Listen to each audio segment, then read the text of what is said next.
অনেক দিন দলীয় শাসন, অপশাসন, ফ্যাসিবাদের মধ্যে থেকে থেকে কতগুলো জিনিসকে আমরা সমাজে নর্মস হিসাবে ধরে নিয়েছি, কিন্তু সেগুলো আসলে সমাজে নর্মস হতে পারে না।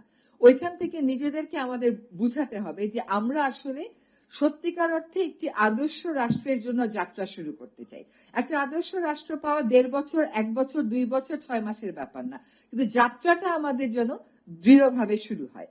আমরা মত প্রকাশের স্বাধীনতা যেমন চাই, আমরা চিন্তার স্বাধীনতাও তেমন চাই। সবচেয়ে বড় স্বাধীনতা আমাদের দরকার হচ্ছে যে আমি আমার বিচারটা পাবো। কিন্তু আমরা শুধু বিচার মানে একটা অর্ডার বা একটা জাজমেন্ট, তা কিন্তু না। জাজমেন্ট আর অর্ডার কিন্তু বিচার না, এটার বাস্তবায়নটা বিচার।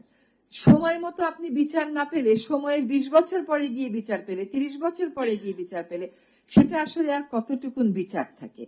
কাজে আমরা এমন একটা সমাজ চাই যে সমাজে সময় মতন বিচারটা হবে। সময় মতন বিচার, এখন আমি চলে গেলে আমার বিচার হবে, আপনি চলে গেলে আপনার বিচার হবে। সুশাসন, সুদৃঢ় আর্থিক ভিত্তি, সুচিন্তা, সবার জন্য সিটি ব্যাংকই ভরসা। এমনই যদি বিচারের সিস্টেম হয়ে দাঁড়ায়, তাহলে সেইগুলো তো আসলে আর সুবিচার হলো না, ইনসাফ হলো না। ইনসাফ বলে আমরা যা বুঝি, আমাদের কতগুলো স্বপ্ন সাদা কালো, কতগুলো স্বপ্ন খুবই রঙিন, কতগুলো স্বপ্ন আমার মনে হয় খুবই সাজানো, কতগুলো স্বপ্ন আবার খুবই বিক্ষিপ্ত। আমার একটা আহ্বান থাকবে যে এখন যেহেতু আমরা কথা বলতে পারছি, আমরা যত সমালোচনা করার দরকার করি, আমরা কনস্ট্রাকটিভ থাকি, ফোকাসটা যেন আমাদের নষ্ট না হয়ে যায়। এই ফোকাসটা নষ্ট হয়ে গেলে, এবং ফোকাসটা জানি আমরা ঠিক মতন ডিফাইন করতে পারি যে আসলে আমরা কি চাই, কে সেটা কতটা গুরুত্বপূর্ণ, তার থেকে জরুরি হলো কে এবং কি পদ্ধতিতে। এই পদ্ধতিটা যেন আমরা ঠিক করে ফেলতে পারি। আমরা স্বপ্নের কিছু বাস্তবায়ন শুরু হয়নি এটা আমি বলছি না। এই ঘরে, এই দেশে এখন খাদিজা মুক্ত। আজকে রেজাউল সাহেব নাম ধরে ধরে কথা বললেন, প্রীতমকে জিজ্ঞাসাবাদে কি বলেছে এই কথাটাও বললেন। কিন্তু এখানে আয়নাঘর এখন হয়তো ইনশাল্লাহ আর কোনদিন আর আমাদের দেশে দেখতে হবে না। আমরা গুমের কনভেনশনে স্বাক্ষর করেছি, মানে অনুস্বাক্ষর করেছি। এগুলো তো স্বপ্ন বাস্তবায়নের প্রক্রিয়া।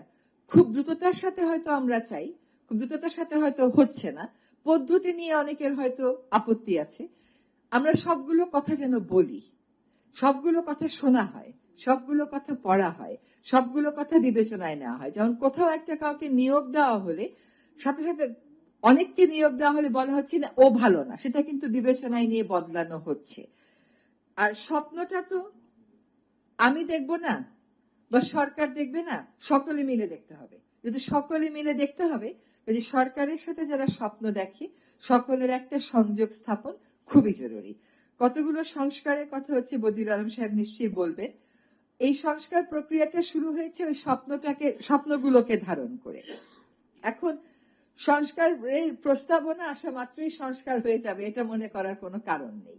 তারপরে আমরা কি করব, কি করতে হবে, কেমন করে রাজনৈতিক ঐক্যমত গড়তে হবে, এগুলো অনেক বড় পরিসরের কাজ আমাদেরকে করতে হবে, সকলকে মিলেই করতে হবে। আর যদি আমি আমার কয়েকদিনের অভিজ্ঞতার কথা বলি বা আপনাদের থেকে যা শুনলাম, আমার নিজের কাজ করার অভিজ্ঞতা থেকে বলেছি, আমার মনে হয় কি স্বপ্নের যেভাবে করে রাষ্ট্রটা শাসিত হয়েছে, কখনো কখনো শোষিত হয়েছে দীর্ঘ সময় ধরে, তাতে রাজরাজরাদের এক ধরনের স্বপ্ন থাকে। সেই রাজরাজরাদের স্বপ্নটা হচ্ছে ক্ষমতাটা আমি কেমন করে ধরে রাখবো। আর সাধারণ মানুষের এক ধরনের স্বপ্ন থাকে, সেই স্বপ্নটা হচ্ছে যে আমাকে একটা জবাব নিতে হবে, আমার অধিকারটা আমি সংরক্ষিত করব। এই যে তাদের একটা স্বপ্ন ক্ষমতা ধরে রাখা, আর সাধারণ মানুষের স্বপ্ন হচ্ছে তার অধিকার প্রতিষ্ঠিত করা, এই দুইটা জায়গার মধ্যে একটা জবাবদিহিতা আমাদেরকে আনতে হবে। এই যদি ক্ষমতার ক্ষেত্রে জবাবদিহিতা না থাকে আর অধিকারের প্রশ্নে যথেষ্ট পরিমাণ স্পষ্টতা না থাকে, তাহলে আসলে স্বপ্ন বাস্তবায়নের পথটা বন্ধুরই থেকে যাবে। তো আমার দৃঢ় বিশ্বাস যে ক্ষমতার ক্ষেত্রে জবাবদিহিতা আমরা আনতে পারবো, অধিকারের ক্ষেত্রেও আমরা জবাবদিহিতা আনতে পারবো। আমরা বলতে আমি শুধু সরকারকে বুঝাচ্ছি না, আমরা বলতে সরকারের পাশাপাশি আমরা সক্রিয় সচেতন একটা জনগোষ্ঠীকে বোঝাচ্ছি। আমাকে এখানে আমন্ত্রণ জানানোর জন্য জিলুর ভাইকে অনেক ধন্যবাদ। আপনাদের কষ্টের কথাগুলো শুনে নিজের কষ্টের পরিমাণ অনেক কমে গেছে। আমরা যে কষ্টগুলোকে একসাথে নিয়ে কষ্ট থেকে উত্তরণের পথে একটা যাত্রা শুরু করেছি, সে যাত্রা যতই চ্যালেঞ্জিং হোক না কেন, আমরা যেন একজন আরেকজনের হাতটা ছেড়ে না দেই। কারণ ফ্যাসিবাদের দোসররা সবখানে আছে, সবখান থেকে পাল্টা আক্রমণ হবে। আমরা যেন একসাথে পথ চলার যে প্রক্রিয়াটা, সেটাকে সুদৃঢ় করতে পারি এবং সেটাকে আমাদের জন্য সুগম করতে পারি।